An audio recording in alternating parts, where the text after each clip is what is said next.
conversamos. Olá, deputado, boa noite. Tudo bem, Mari? Tudo bem? Tudo bem? Tudo jóia. Boa Pequenos noite, probleminhas, galera.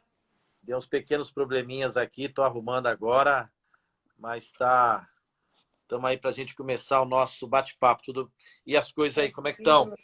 Tranquilo, né? Eu tô percebendo mais movimentação aqui olhando pela janela. Acho que São Paulo tá um pouquinho mais movimentado que antes, mas eu sigo firme no meu isolamento. E por aí, tudo bem?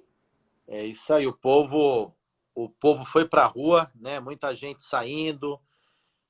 Diria o seguinte, eu já até conversava com um amigo por telefone, falei, olha, se no período do isolamento cresceu o número de pessoas infectadas, o número de mortes, imagine agora que a gente abriu antes da hora, sendo que nós estamos numa curva ascendente.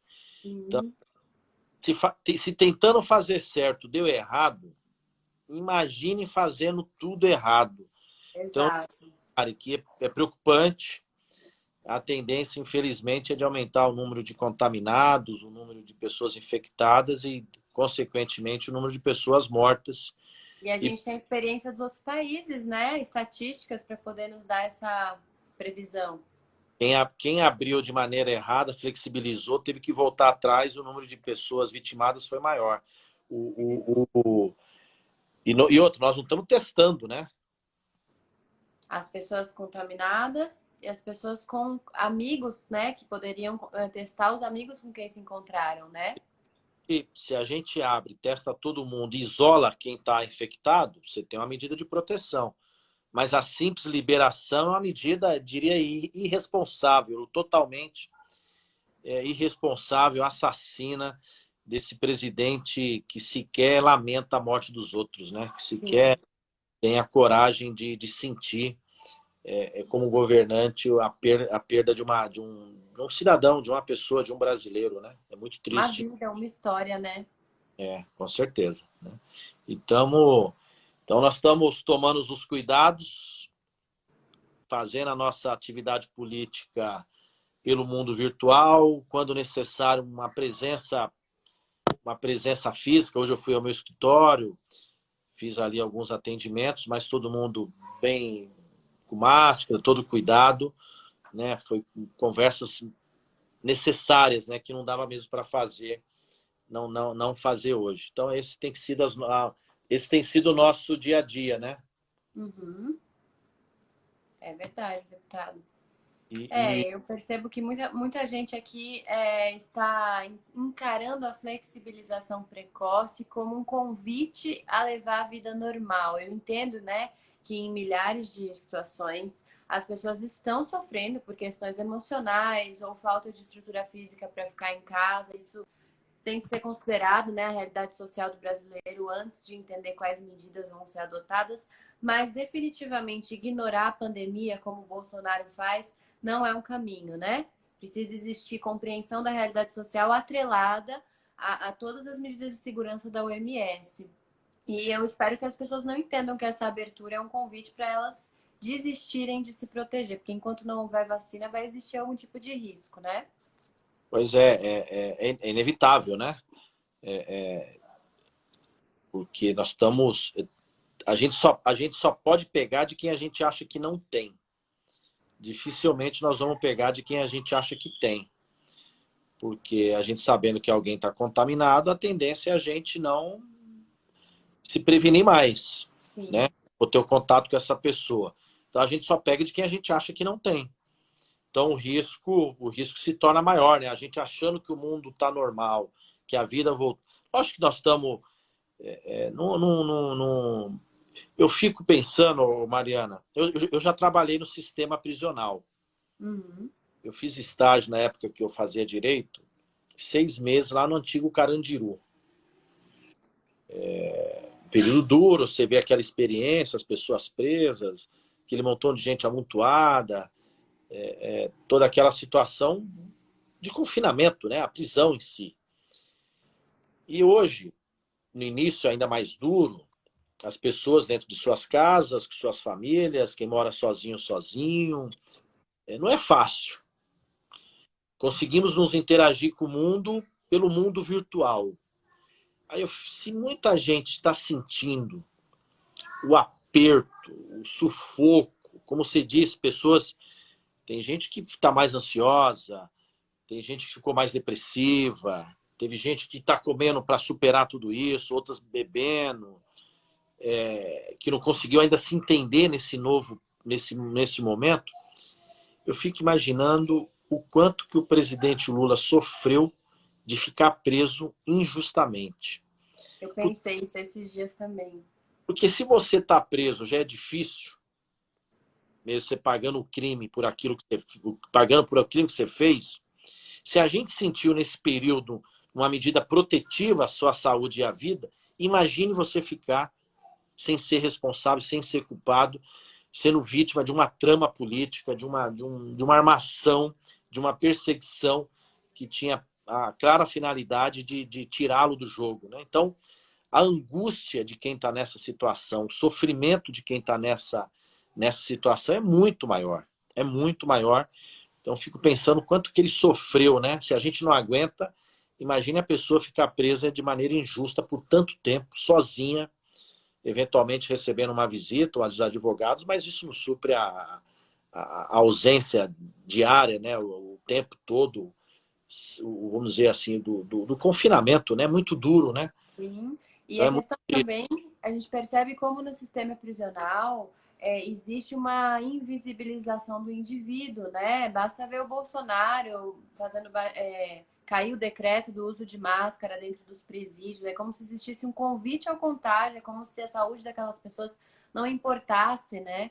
E muita gente tem um discurso punitivista, não que a gente vai ser contra que as pessoas paguem por seus crimes. Mas tem um discurso punitivista que esquece que ali tem um ser humano. E tantas pessoas estão presas sem condenação ou injustamente no Brasil, né? Aguardando julgamento. Teve duas decisões agora recentes, uma da ministra Rosa Weber, outra do ministro Marco Aurélio, uma mandando prender uma pessoa que roubou 1 quilo de carne, e uma outra mandando soltar, acho que tinha pego shampoo, alguma coisa, né? Quer dizer, cruel, né? É muito disparo. E quando a gente vai ver, existe um perfil predominante entre as pessoas que estão presas no Brasil, né? Não dá para dizer que as pessoas são tratadas de maneira igualitária. Eu não acredito que se eu roubasse 1 quilo de carne, eu ia receber o mesmo tratamento da polícia que recebeu o Rafael Braga, preso por carregar um pinho-sol, né? Pois é, pra você ver, é, a, é o racismo dentro das instituições, dentro dos comportamentos, por mais que porventura a pessoa ache que não, né, mas a conduta é a conduta racista de um pré-julgamento, e aí acaba tomando medidas mais duras, mais repressivas, mais violentas, nesse caso específico, como você cita, por conta do racismo, né? Ou por conta de uma classe social, ou por conta do ambiente social, de moradia, de um conjunto de elementos, né? É muito, é muito triste, nesse caso, a pessoa ser presa por uma besteira, né? Por um detalhe. E o Queiroz hoje foi mandado para casa. E a esposa do Queiroz, cadê, né? Ou Pois é. seja, existem tratamentos desiguais desde sempre. E, inclusive, você pode observar, por exemplo, o filho, eu não vou nem citar o nome, mas de um figurão que estava andando com um carro muito caro e acabou matando uma pessoa, né? Estava acima da velocidade. Ele não foi preso durante o tempo que o Rafael Braga foi, né? Existiu ali, inclusive, fizeram algumas inversões ali, falando, é capaz de falarem para a família da vítima pagar pelo estrago no carro, porque é tão invertido no Brasil, né? Então a gente percebe que ser rico parece que é o passaporte para e branco, um passaporte para ser inocente ou inocentado. Presidente que estava tão agressivo, tão violento, tão dono de si, agredindo o STF, os apoiadores dele indo na porta do STF, dizendo que vai fechar, que vai pegar ministro, os filhos falastrão, isso e aquilo. Depois que o Queiroz foi preso, ficou pianinho. Não havia um pio do presidente, virou mudo. Aí agora Queiroz é mandado para casa, né? Quer dizer, são coisas estranhas que acontecem no mundo jurídico, no mundo político, que eu digo o seguinte, na política não tem nada, não existe coincidência. É balela. Não existe coincidência. Tudo que ocorre tem uma razão, tem um porquê. E o Queiroz hoje é mandado para casa. Qual a razão, né? Não tem sentido algum da prisão domiciliar dele agora. Se fosse... É o tratamento totalmente oposto. O Lula foi depor, nunca se negou a depor e teve até condução coercitiva. O Queiroz, que não foi, se escondia, tem a prisão e é mandado para casa. Exato, e o aparato midiático completamente avisado pelo Sérgio Moro para que existisse ali uma cobertura e rodasse o mundo a imagem do Lula sendo conduzido coercitivamente, né? Isso, na minha opinião, só faz com que a população receba mais e mais a mensagem de que a justiça no Brasil é seletiva, perca a confiança nas instituições e a gente vai ficando com uma democracia fragilizada, né? Em qual justiça a gente vai confiar? Pois é. Aliás, a democracia brasileira, além desse sistema judicial, ela só será plena quando a gente garantir mais direitos para mais pessoas. Exato. Não tem sentido.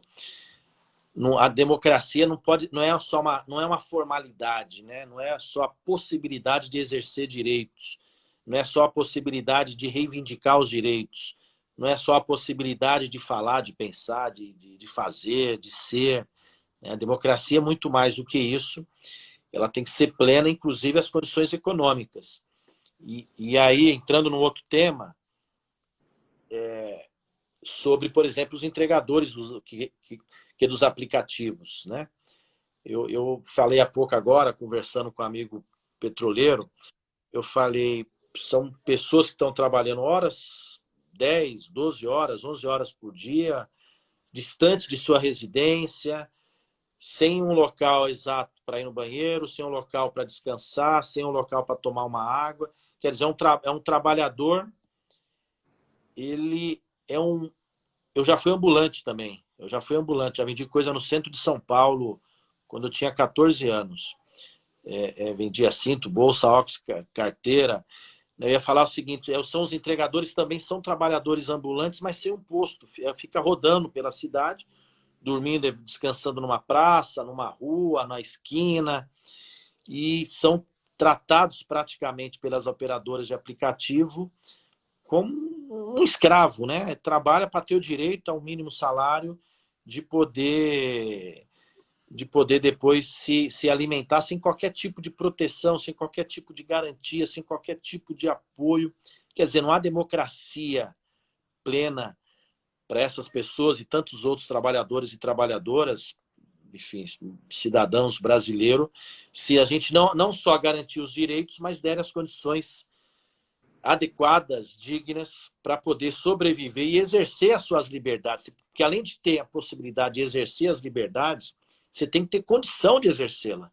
Senão, você não vai ter democracia, né? E não vai ser um sistema opressor que naturalmente vai oferecer essas condições, né? A Gabi falou aqui, uberização do trabalho. É isso, quando você percebe as empresas não fazendo essa entrega, terceirizando seus serviços, existe aí uma tentativa clara de se eximir da responsabilidade. É como se eles falassem, eu conecto a empresa e o cliente. O que vocês fazem, a maneira como vocês vão trabalhar é problema de vocês. E isso já começa, tem questões gritantes relacionadas a essas necessidades que a própria cidade deixa a gente perceber, se a gente andar na rua e ficar um pouco atento. Como, por exemplo, o fato de o instrumento de trabalho do entregador ser o celular, além do veículo.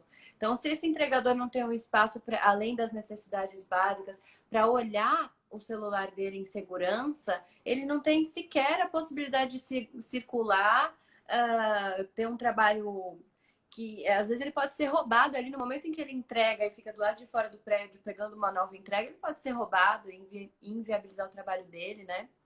Ele trabalha com todos os seus equipamentos, sem proteção, recebe pouco, recebe ordem e recebe ordem. Ele não é o aplicativo, né? Ou seja, a empresa que está ali operando aquele aplicativo é que diz, vai em tal lugar, pegue tal mercadoria, entregue em tal local para tal pessoa. Quer dizer, ele recebe ordem. Ele não pode... Então, e trabalha com tudo. Ele trabalha com seus equipamentos oferece tudo a isso para alguém manipulá-lo de uma certa maneira, só dizendo onde ele vai. Então é uma exploração muito, mas muito cruel, muito dura. E mais do que isso, né? Principalmente a juventude, né? Que quem está trabalhando nessas condições quer garantir o mínimo de condições aí de se alimentar, de levar uma ajuda para a família, um apoio para o pai, para a mãe, para a esposa, para a companheira, para o companheiro, para cuidar dos filhos, né? Ou para tentar uma vida, achando que vai ter uma perspectiva, né? Então, você vê ali a quantidade de jovens, né, estão ali submetendo essas condições porque não tem uma outra alternativa, né?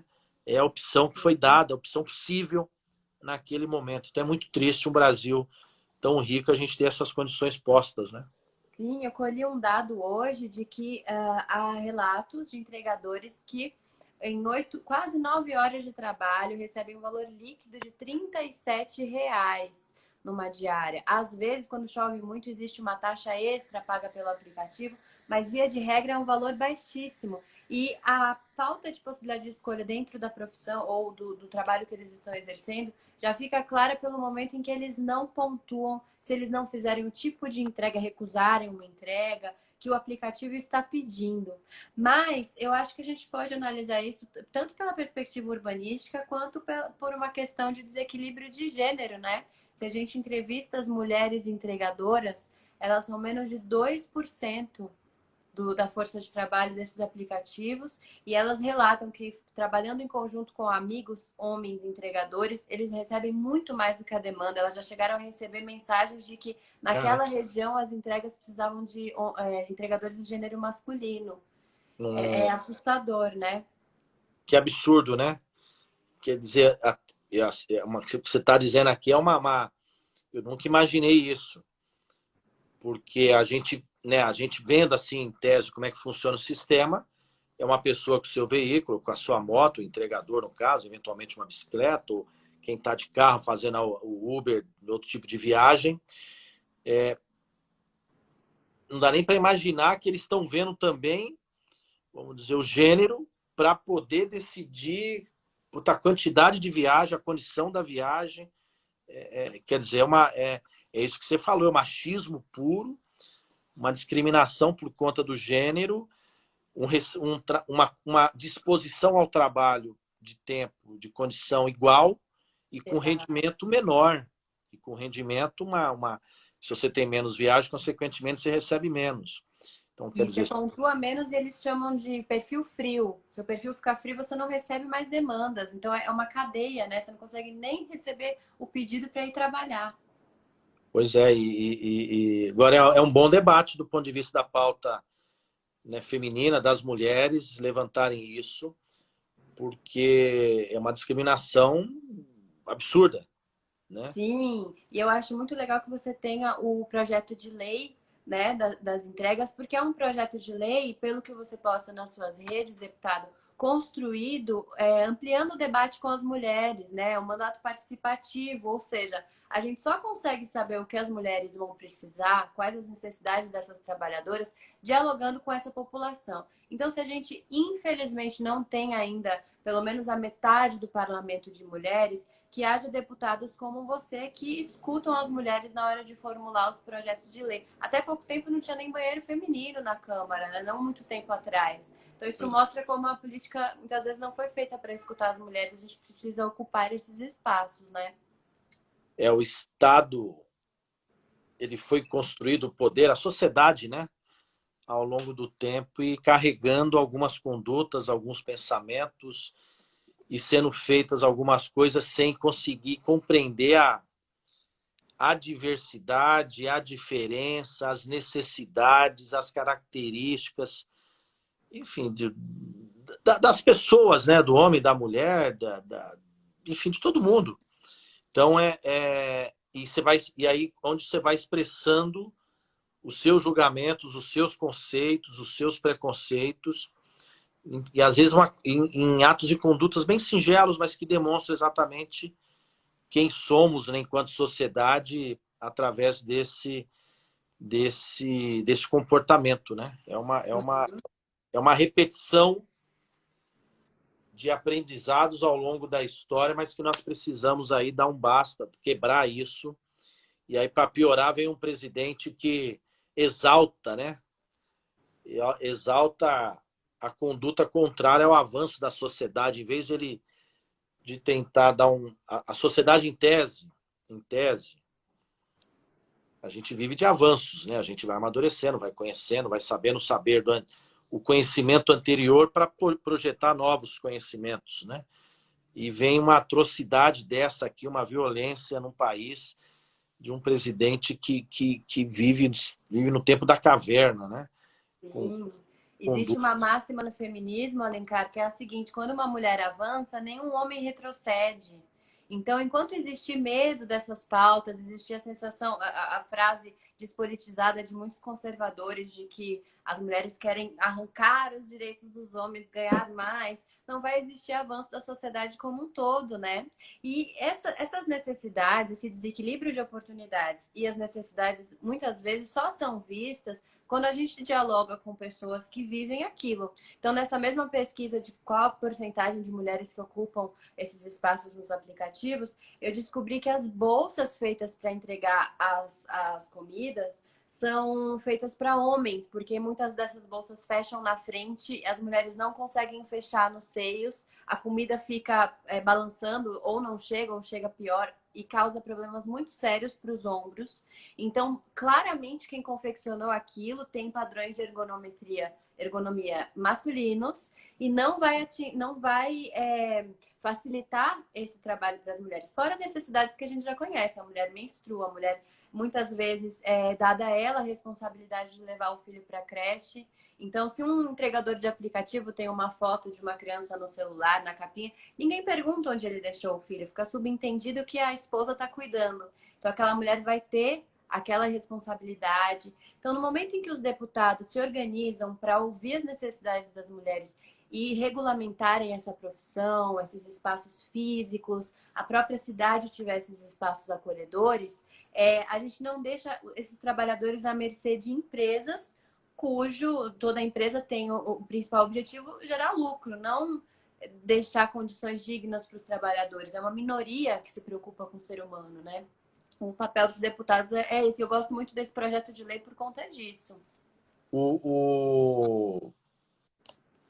Você falou tudo aí, que você falou o ser humano, né? Parece que nós estamos vivendo Eu não canso de dizer isso. Nós estamos vivendo um período da desumanidade. Por uma parte de um setor político, não está tendo apreço pela vida, né? Não está tendo respeito. Não é nem divergência ideológica, de posição, de proposta. É mais. É mais do que isso. Porque nós somos oposição, pegar o governo federal como exemplo, né? Ao PSDB durante muito tempo, contra o governo Fernando Henrique. Aqui em São Paulo somos oposição ao governo Bruno Covas. Quando o Bruno ficou doente, por exemplo, eu mandei uma mensagem para ele de recuperação, de sorte, um período delicado da vida dele, né? Mas tem um mínimo de respeito, né? De apreço, de consideração. Mas nós temos uma turma hoje que sequer tem isso, né? E aí repete, influencia e permite que uma parcela da sociedade se manifeste também com essa violência, que é reproduzida em diversos momentos, em diversos aspectos, em diversos locais. Você está dando mais um exemplo, eu também não sabia, quando você fala, né, os equipamentos foram preparados somente para homens, mas as mulheres estão lá.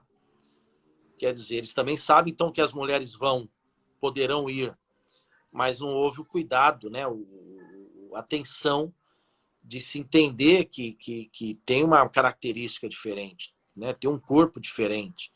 E como é algo que vai justamente nessa parte do corpo, teria que ter um a outro. Mas isso é uma conduta de não se preocupar, de não olhar, de não se atentar em tentar perceber quem que é aquela pessoa, quem poderá ser, né? E o que ela precisa para minimamente ter uma condição adequada. Não digo nem digna, né? Nem dignidade. Ali é uma coisa adequada, uma coisa mínima, né? Uma condição própria para poder exercer um trabalho que vai justamente favorecer ainda mais o operador, né? Não é nem o entregador em si, é o operador do sistema, né? Exato, e programas de inclusão social que realizaram transformações de realidade muito grandes, como por exemplo Minha Casa Minha Vida e o Bolsa Família, são baseados na ideia de que existem muitas mulheres chefes de família que são abandonadas pelos maridos no momento em que engravidam ou ao longo da maternidade, e que é muito importante que tanto o cartão quanto a chave seja entregue para a mulher que comanda mesmo as contas da casa e que na maior parte das vezes, quando existe uma dissociação do casal, quem vai cuidar da criança é essa mulher. Então, no momento em que esses aplicativos e muitas outras áreas dificultam, não atendem às necessidades da mulher, invisibilizam mesmo as características particulares da mulher, esses aplicativos estão contribuindo para que exista sempre uma desigualdade de gênero, para que essa mulher nunca tenha uma independência financeira. Muitas dessas mulheres lutando para sair de relacionamentos abusivos e para isso elas precisam conseguir fazer a sua própria renda, porque às vezes elas dependem do abusador. E aí, esses tipos de aplicativo e essa falta de acolhimento, estrutura física, só afastam, né? Que mulher vai querer? Eu posso dar uma experiência, um relato pessoal, que mulher vai querer trabalhar numa profissão, vai escolher trabalhar numa profissão que a coloque em risco. Eu fiz moda também, né? E eu trabalhei num ateliê um tempo atrás. E a região desse ateliê era uma região muito conhecida por ter muitos estupros. Eu era a única mulher da equipe e a gente tinha que fazer vários trabalhos com hora extra, porque eram trabalhos com muita demanda. E a única pessoa que o chefe não deixava fazer hora extra era eu, porque ele sabia o perigo que era andar por aí quando anoitecesse para aquele pedaço. Então, os meninos iam ganhando mais, iam sendo promovidos, iam ganhando mais experiência. E eu chegava em casa e falava pro meu pai, pai, não pude ficar de novo porque é perigoso. A mulher, até isso ela precisa pensar na hora de ter o emprego dela, até isso ela tem de limitação. E só quando a gente escuta as mulheres mesmo no parlamento também, a gente consegue entender que leis têm que ser feitas para absorver essas mulheres no mercado de trabalho, né? Fora os relatos de assédio. Teve uma entregadora que relatou que ela foi entregar, o cara falou que queria que ela entrasse na casa dele, ela falou que não, desejou uma boa refeição e foi embora. E aí ele avaliou negativamente, ela perdeu estrelas e o perfil dela recebeu menos demanda. Quer dizer, é uma coisa absolutamente injusta, né, que acontece com as mulheres. É muito, muito cruel nesse sentido, né? Porque o julgamento é outro, né? Uhum. Se acaba sendo punida por uma outra condição, né? E não pelo trabalho em si, né? E no Uhum. tempo que você deu, você acabou sendo punida por uma condição social externa de segurança. A empresa te impediu que fizesse determinadas coisas, mas permitiu os demais que não estavam sob esse risco. Mas, ao mesmo tempo, a empresa nunca se preocupou em te dar segurança, mas que você ou dar ou exigir do próprio Estado que assim fizesse, né? Exato. Para que você Fica à pudesse, mercê. para que você pudesse trabalhar como os outros, né? Sim, e se eu fosse entregadora de aplicativo e em um determinado horário da noite viesse para mim uma entrega num lugar perigoso para uma mulher andar sozinha, eu iria recusar. E o aplicativo iria me punir por isso, porque o entregador é punido nas estrelas, na avaliação ali do aplicativo se ele recusa muitas corridas. Então aí eu fico imaginando aquela pessoa que precisa do dinheiro para levar para casa, para sustentar a família, ficar naquele dilema: recuso ou aceito e me arrisco, sabe? São coisas que as mulheres precisam passar. E eu acredito, Alencar, fazendo uma ponte aqui com a questão urbanística, que a gente precisa levar em consideração a generosidade da configuração urbanística da cidade para com o pedestre, para com o trabalhador. Porque, assim, isso que você está propondo no projeto de lei, né, que exista água, equipamentos de higiene, banheiros, espaço para comer, só está sendo levantado por um projeto de lei porque a gente não tem isso naturalmente na nossa cidade, no projeto da cidade.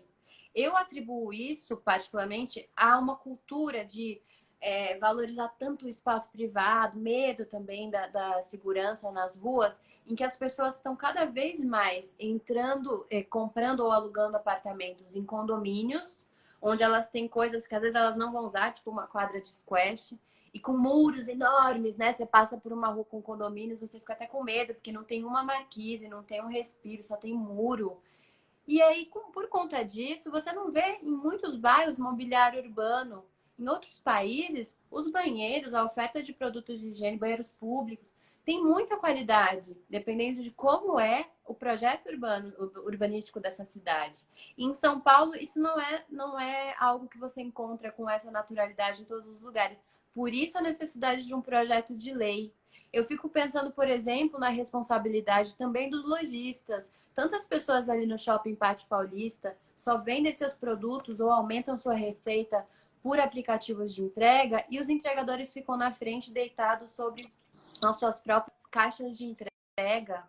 Eu tenho certeza que se esses lojistas alugassem containers, ou eles não iriam fazer os entregadores dependerem das empresas serem regulamentadas para isso e cumprirem essas regras. Então não existe olhar da cidade, não existe olhar das empresas, e estamos tentando regulamentar para que exista olhar das empresas de aplicativo, mas é muito difícil, né, Alencar? Você sabe que essa ideia, eu sempre quando, né, a gente ou pega um Uber, ou quando tinha oportunidade de conversar com alguém do sistema de entrega, a gente sempre conversa, pergunta como é que está a condição de trabalho, se tem muito movimento ou não, se a remuneração está boa, o que acha do sistema, né? Eram poucos. Eu sempre vinha com um olhar tentando entender o que eles achavam dos seus direitos em si, né? De trabalhar e de eventualmente se machucar, se ficar doente, não ter uma garantia, um auxílio previdenciário, um benefício previdenciário, porque uma pessoa que está numa empresa, vamos dizer, normal, assim, se ela tem ela vai poder receber aí o seu benefício, né? Seu auxílio doença, se fica inválido, aposentadoria por invalidez, né? E essas pessoas, eram poucos os que reclamavam disso. Ah, não, tá legal e tal, aqui eu trabalho, faço tal horário, ganho, é verdade que cansa muito, é inseguro. No final do ano, eu conversei com um garoto, logo pela manhã, umas 10, 10 e meia, um sol danado aqui em Guarulhos, eu estava aqui numa avenida, estava andando, vi um garoto encostado, ali eu parei um pouquinho, pô, ele falou, não, eu começo agora, 10 horas, de bicicleta, tava com chinelo, eu gosto de pedalar, né? Até falei, pô, ele deve ter começado há pouco tempo, mas porque chinelo não é o adequado, mas na verdade ele não tinha condição, né, para você pedalar é ruim de chinelo, né? Perigoso, inclusive, né? E ele falando que ele ia ficar ali até mais ou menos às 10, 11 horas da noite. E dizendo do cansaço e tal. Recentemente, há um mês e meio atrás, eu estou indo no mercado, estou indo a pé. Fui num outro mercado, que eu tinha ido num e não tinha o que eu queria. Eu estou passando por um imóvel aqui em Guarulhos, na principal avenida da cidade. Principal não, uma das principais, né? Avenida Paulo Facini. E tem a antiga sede do Banco de Boston, aqui em Guarulhos, está desativada. E depois foi as lojas americanas. Aliás, as lojas do lado do Banco de Boston, as lojas americanas, está desativado. Então está um imóvel vazio. Aí tinham lá uns 5, 7 entregadores, né? Tava de máscara, eles também de máscara, né? Isso faz um mês e meio atrás, mais ou menos. Antes de qualquer coisa do ato agora deles. Peguei e fui lá conversar. Falei, pô, né, vocês ficam aqui e tal. Esse é o ponto de parada, como é que é isso, né? Não, é o nosso ponto de espera, a gente não tem onde ficar. Aí tinha uma viatura da polícia próxima, que estava dando a batida na avenida, né? Os policiais às vezes vêm encher o saco aqui, porque a gente fica nesse local, às vezes não quer deixar a gente ficar, só que a gente não tem onde ir no banheiro, a gente não tem que tomar água, a gente leva a garrafa nossa dentro da acoplada ali ou na mochila, ou acoplada à caixa, né? Então a gente usa esse espaço para se proteger, até falou, se proteger agora do sol, por exemplo, que está muito forte, ou da chuva, né? Aí eu falei, caramba, bicho, essa turma não tem, a empresa, aí que me veio, que às vezes a gente vê a coisa, mas não percebe adequadamente, né? Então esse diálogo, ele é sempre fundamental, que ajuda as ideias aparecerem, né? Aí eu até falei para eles assim, se alguém, o que vocês acham se tivesse um ponto de apoio, uma base de vocês poderem esperar a próxima viagem, de tomarem uma água, de descansar um pouco? Putz, isso seria bom pra caramba e tal, não sei o quê. Eu nem me identifiquei enquanto deputado, né, da condição que eu tô agora. Eu falei, não, eu vou sugerir, né, para que alguém pense em algo e tal, acho que é válido, é justo, porque as empresas ganham muito, ganham bilhões, exploram e acabam não dando essa condição. Foi aí que veio A ideia do PL. a ideia de exigir que as operadoras de aplicativo tenham no mínimo em cada cidade, ou seja, que elas operem, tenha no mínimo uma base de apoio, né? Não pegar aí o centro de São Paulo, né? A região da Paulista, todo o centro, enfim, todo o centro. São Paulo é gigante demais, né? A quantidade de trabalhadores em aplicativo, circulando para cá o dia inteiro. Quer dizer, ele termina uma viagem, termina 2, 3 sequenciais, vai ter um intervalo de tem movimento, tem horário que é maior e menor. Ele vai ter um intervalo, ele fica onde? E o cara às vezes é do extremo sul, ou do extremo leste, do extremo norte, volta para casa, quer dizer, ele tem um deslocamento maior para voltar a próxima jornada no mesmo lugar. Quer dizer, não tem, ou ficar num lapso de tempo maior esperando a outra viagem, fica exposto, né? Então, Exatamente. é justo que as empresas garantam essa base. Como você disse, é uma questão também urbanística, né? Exato. De como a cidade se organiza, de como a cidade propicia não só, aliás, todas as possibilidades do seu uso, seja para quem trabalha, seja para quem simplesmente está circulando por ela, está vivendo nela, está interagindo com ela. E é obrigação do poder público também exigir. Porque vamos pegar um exemplo, falar sobre cidade agora. Vamos pegar a lógica do poder público. Tem a empresa, ela durante o dia em determinada região ali administra 100, 150 entregadores. Há uma aglomeração, porque onde tem mais volume tem mais gente, né, trabalhando, tem mais gente ali à espera do trabalho. Eu passei ao final do ano, estava eu e um amigo que você conhece, que é o Rafael Paredes. A Isso. gente passando ali pela Praça Benedito Calixto, Em Pinheiros, né? em Pinheiros. Eu vejo uma fila imensa na praça. Eu falei, caramba, o que está acontecendo aqui, bicho? Estão dando alguma coisa, está tendo, né, uma fila imensa. Eu estava subindo a Teodoro Sampaio. Eu entrei na praça para ver o que era. Eram as pessoas atrás da caixa da RAP para poder trabalhar.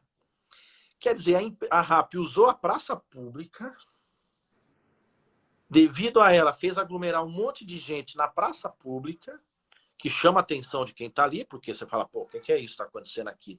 Era final do ano, perto próximo do Natal, então o volume do trabalho devia ser bem maior, tinha muito mais gente.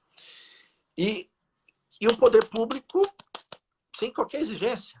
Quer dizer, a empresa explora o trabalhador, usa o espaço público como se fosse dela, para fazer os seus agenciamentos naquele caso de trabalho, gera uma aglomeração no espaço público e não tem qualquer tipo de organização, ou quando tem um monte de trabalhador de aplicativo parado com suas motos, ou o trabalhador do Uber em determinados locais. Aqui, por exemplo, em Guarulhos, próximo do aeroporto, você tem um local ali onde eles ficam esperando. Quer dizer, é público. Sim, e a maneira como isso se estabelece mostra qual é, como o pedestre é enxergado pela cidade, como o motociclista é enxergado e quem dirige um carro. Veja que você só conversou com essa pessoa porque você teve o contato. Quem enxerga São Paulo, por exemplo, Guarulhos, pelo vidro do carro, não vai ter essas percepções. E existe uma tendência cada vez mais que era muito da época malufista, né, de endeusar o transporte individual motorizado, fechar o vidro do carro e se proteger da cidade, como se ter contato na rua fosse péssimo, né? Por isso tanta gente não gosta dos projetos como o da Praça Roosevelt, de remodelação desses espaços, porque é como se o contato com o outro fosse um problema, fosse perigoso, fosse ruim, quando no fundo é exatamente o contrário. Ora, se existisse uma regulamentação já em vigência para que esses espaços de um ponto de descanso enfim, recarregar as energias, atender as necessidades dos Ubers, dos entregadores em vários pontos da cidade, eu tenho certeza que quem está me escutando e anda a pé ia se sentir mais seguro passando por um espaço como esse à noite. A gente pode perceber por vários projetos no centro de São Paulo, a Praça das Artes, né? Às vezes a pessoa não vai acessar aquele projeto, mas passando por ali ela fica mais segura indo para o metrô Anhangabaú do que num lugar escuro, ermo, cheio de muros, de prédios particulares ou lojas fechadas. Quanto Então, mais, ter esse espaço é bom. quanto mais viva a cidade, mais segura ela é, né? Por isso a ideia de adensar o centro, né? Tem tantos espaços desocupados numa cidade com déficit habitacional, isso não faz o menor sentido. Precisa adensar, precisa dar função social para isso. Aliás, eu queria chamar a atenção para esse assunto. Quando teve o Estatuto da Cidade de 2001, Marta Suplicy, a gente pode lembrar que a função social da propriedade foi estabelecida. Muitas pessoas que não entendem o que é reintegração de posse, o que são ocupações e criminalizam movimentos por moradia, não entendem que áreas desocupadas, propriedades desocupadas, não cumprem função social. Aí as pessoas, começando a entender isso, percebem que se a população tem voz e participa na construção do plano diretor, de como esse zoneamento vai ser dado, os espaços ficam mais democráticos. Você começa a ver praças remodeladas, repensadas, gestão do prefeito Haddad, quando ele projetou conchas acústicas em bairros periféricos, porque existia criminalização de bailes e ao mesmo tempo não tinha lazer para a periferia. Aí consultou, eles falaram, a gente quer fazer um baile funk sem incomodar, então vamos fazer uma concha acústica, vamos fazer com que a cidade fique mais generosa.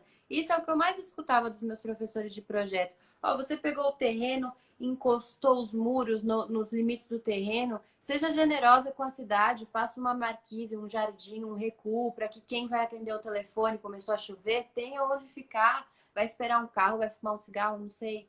Então a gente começa a aprender que quando a gente ensina os nossos estudantes de arquitetura e urbanismo a entender que a cidade é para todos e que não deve ser excludente ou ter a ditadura do carro, a gente tem uma democratização dos acessos, dos espaços e não vê mais absurdos como esse. O cara sentado na calçada, no sol, com a cabeça embaixo do coisa de carregar comida, né? Isso é um contrassenso. Você lembrou aqui, falou do Estatuto da Cidade. Eu queria aproveitar rapidamente aqui esse gancho né, que você citou. Eu estava até pensando recentemente algumas diferenças também do governo atual dos modelos de governos nossos, né? Onde a participação cidadã foi para o brejo. Participação social não existe hoje, né? E dentre outras coisas que nós fizemos a partir do governo Lula em relação à cidade, por exemplo, eram as conferências da cidade, que eram debates com setores ambientalistas, urbanistas, movimentos, setores empresariais e diversos, né, diversas pessoas, lideranças políticas, para justamente isso, debater, e os nossos governos na capital fizeram isso. Vamos debater essa cidade, que cidade a gente quer, né? E aí você falou de usos múltiplos, né, de uma cidade acessível, e lembrou também um pouco do governo Haddad, rapidamente. O Haddad, quando ele abriu, ou melhor, fechou a Paulista, ele abriu ela fechou os carros e abriu ela para o público, teve processo contra ele, dizendo que ele não podia fazer aquilo porque era uma via essencial, que era uma via grande, que tinha circulação disso, daquilo, enfim, tudo isso. E as respostas eram as mais absurdas, do tipo, porque está estabelecido que é só Réveillon, São Silvestre e Parada do Orgulho LGBT. Lembrando que também aconteceu a mesma coisa para a Parada do Orgulho LGBT, até eles perceberem que junto com a Fórmula 1 era o evento que mais trazia dinheiro para São Paulo. Falou em dinheiro, vamos mudar, pode abrir. Aí resolveu. Aí resolveu. E aí ele sofreu o processo à época. Ele sofreu o processo também por conta das ciclovias que ele começou a fazer. Sim. Teve um idoso que um ciclista bateu nele, ele bateu a cabeça numa mureta, veio a cair, faleceu e fez um escândalo, né? A ciclovia, e se as pessoas morrem em acidentes de trânsito, várias. diariamente, infelizmente, né? E ao mesmo tempo que ele reduzia a velocidade, ele era criticado porque estava reduzindo, e a velocidade era para reduzir o número de mortes. Mas uma Medidas ciclovia, comprovadamente eficazes em outros países aqui eram colocadas como crimes do prefeito. um acidente que deu na ciclovia, condenaram ele praticamente do ponto de vista político, como se fosse a pista, a pista do acidente, né? Hoje, as pessoas não conseguem, quem frequenta a Paulista, quem conhece, não, se algum prefeito for fechar para uso público no domingo ou no feriado, vai ser um movimento contrário muito forte, porque as pessoas se apropriaram daquilo, enquanto espaço seu, né, próprio, de uso comum, de uso coletivo, de uso do lazer, das atividades culturais, recreativas, enfim. E mesmo parte das ciclovias, muita gente andando, que tem um espaço ali mais seguro do que você andar numa via normal. Então, você vê como o uso da cidade, a organização dela, pode se dar para uma finalidade ou para outra, né? Sim, e existe inclusive uma máxima do urbanismo, que é assim, infraestrutura gera demanda e não o contrário. Então é lógico que no início da implementação das ciclofaixas você vai ter pouca demanda e depois as pessoas vão começar a se apropriar desse espaço e utilizar. Então, a alternativa mais generosa com a cidade que o sucessor João Dória, eleito em seguida, poderia ter feito é dar manutenção e ampliar essas ciclofaixas. Ele fez exatamente o contrário. Ele começou com uma política de apagar o que a gestão anterior tinha feito. Como se faz isso? Não pinta ciclofaixas que vão perdendo a tinta, elas vão sumindo, você já não consegue perceber o que é ciclofaixa e o que é via de carro. Além disso, ele veio com um papo de que nós não vamos tirar as ciclofaixas. Quando ele fazia consulta de aprovação popular, não queria se queimar. Não, não vamos tirar. A gente vai apenas remover aquelas que a nossa gestão considerar impróprias para circulação. Aí você vai consultar os documentos que falam qual a porcentagem. 86% das ciclofaixas eles consideraram impróprias. Pararam a construção em grandes vias que iam fazer ligações exatamente onde fica o monotrilho que o Alckmin deixou parado ali, pegando poeira, né?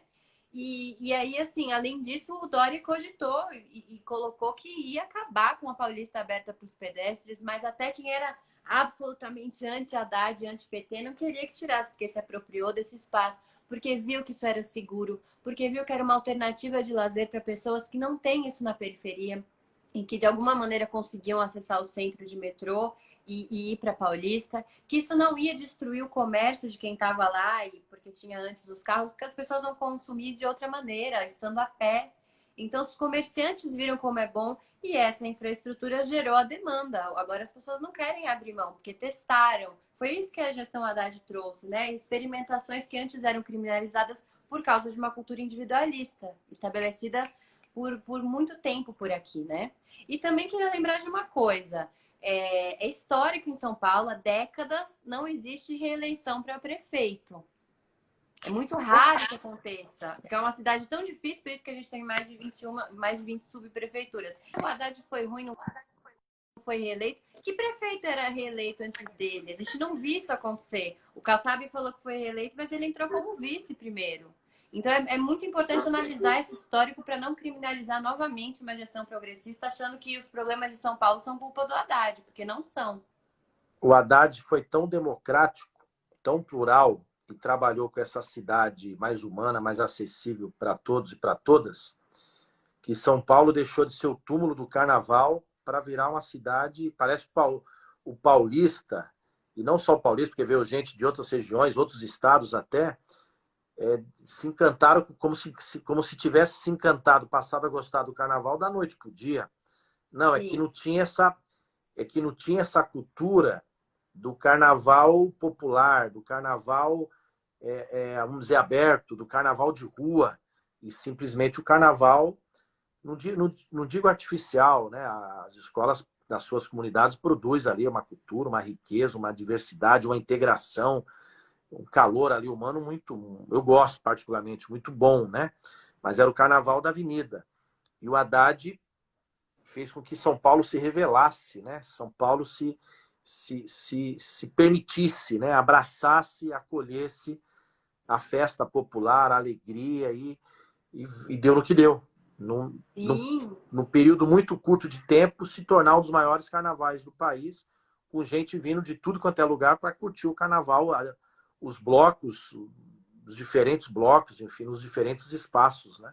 Sim, a democratização dessa cultura também, porque quando eu era criança eu me lembro claramente, assim, sempre gostei do carnaval, mas eu detestava quando chegava essa época e se meus pais tinham que trabalhar, não podia viajar, porque era quase que uma condenação ficar em São Paulo no carnaval. Você não tinha nada para fazer, você ficava vendo na TV o pessoal pulando no sambódromo e se você não tinha dinheiro para frequentar esses espaços, você estava excluído. A partir do momento em que você regulamenta o carnaval de rua, torna ele possível e não faz que nem o Dória fez com a gente uns dois, sei lá quantos carnavais para trás, que jogou jato de água no final do bloquinho para dispersar, você acaba fazendo com que as pessoas, tendo dinheiro ou não, participem dessa festa, ocupem a cidade, andem mais a pé, não precisa estar rico para poder curtir o seu carnaval, não precisa viajar.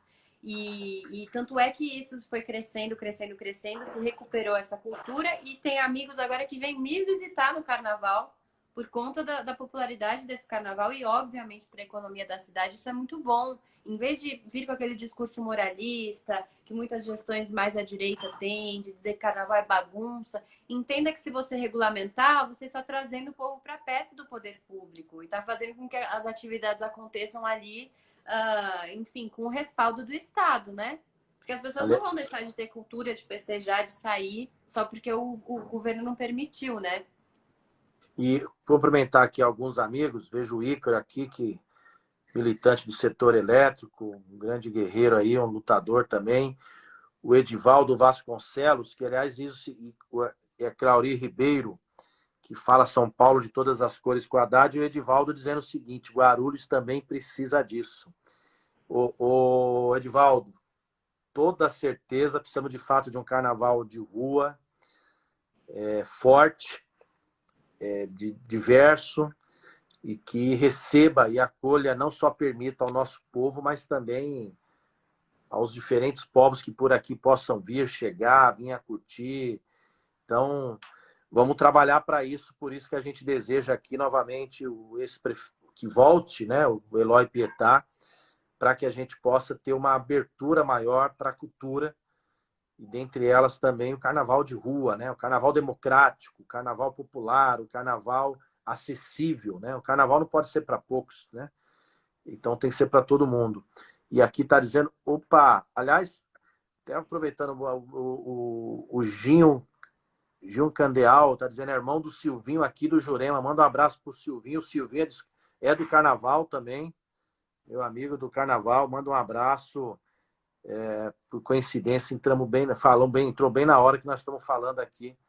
E o Edivaldo é do Moreira, onde eu nasci. Edivaldo, eu nasci ali no Tabatinga, perto da Avenida André Luiz, na divisa com Moreira. Nasci, me criei e fiquei ali até meus 30 e poucos anos, onde minha mãe ainda mora. Forte abraço aí. Você que também é do pedaço. Então, Mari, nosso tempo... Temos acho que 8 minutos só. Acabando, né? O papo tá excelente. Falamos de tudo aqui, né? Falamos um pouco de moda, que a Mariana falou também de moda, falamos de carnaval, da cultura, dos aplicativos, de direito, das mulheres, da pauta feminista, da cidade, né? Da cidade humana, de todo esse momento. O absurdo, né? Nós estamos falando de coisas que, em tese, parece que não tem nada a ver com a política, né? Você vê como a política é tudo, né? Ela está dentro da nossa vida, no cotidiano. Tudo isso que nós estamos dizendo significa um jeito diferente de pensar, um jeito diferente de agir, totalmente oposto ao momento atual, né? Onde o governo... Olha só, quem flerta com o bolsonarismo, tem gente que fala, mas devia ter tomado medidas contra o Covid antes do carnaval. Tem gente que fala isso, não tinha que ter carnaval. Primeiro, alguém sabia que estava aqui no país antes do carnaval ou durante o carnaval? Se o presidente sabia, ele foi omisso. Mas uma conduta homicida dele, genocida. Né? Mas justamente condena aquilo que é a expressão popular. né? Sem qualquer parâmetro, porque não tinha, ninguém sabia que tinha eventual risco aqui. Ninguém sabia. Quem tinha que saber eram as autoridades sanitárias, se houvesse. Então, se souberam deixar a coisa acontecer, foram responsáveis pela omissão. Conduta criminosa, diria. Mas eu estou dizendo o seguinte, tudo isso que nós falamos, infelizmente, é o oposto do que está posto atualmente numa parte do mundo político e numa parte, o que é pior, da sociedade brasileira.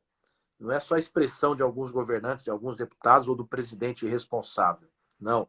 É uma expressão também de pessoas da sociedade que acabam tendo esse comportamento, esse pensamento, como um casal lá de engenheiros no Rio, que quer dizer, o fiscal chama a pessoa de cidadão e a pessoa diz, eu não sou não, eu sou melhor que você, eu não sou cidadão. Um movimento elitista, classista.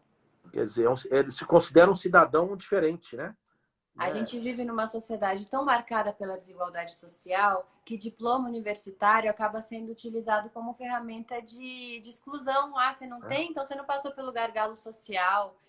E ela falou melhor do que você, ela verbalizou isso. Isso foi muito grave, né? Para quem não se lembra, aliás, sempre existe uma tendência do conservadorismo, do falso moralismo a culpabilizar, e já que vai culpabilizar a festa popular. Uma pessoa que se contaminou nos Estados Unidos veio aqui para um casamento muito rico na Bahia. O motorista desse casamento que ficou levando e trazendo os convidados se infectou. A esposa dele também, grávida, teve o bebê e faleceu de Covid. Então, assim, é sempre colocado assim, na expressão popular a culpa pela contaminação, pelo contágio, só que o poder público se omite e as elites também nunca são culpabilizadas. Ou aquelas que obrigaram os funcionários a irem trabalhar, mesmo com os patrões já contaminados, né? Isso precisa ser muito debatido, né? Ó, vamos dar pequenos exemplos da diferença, como esse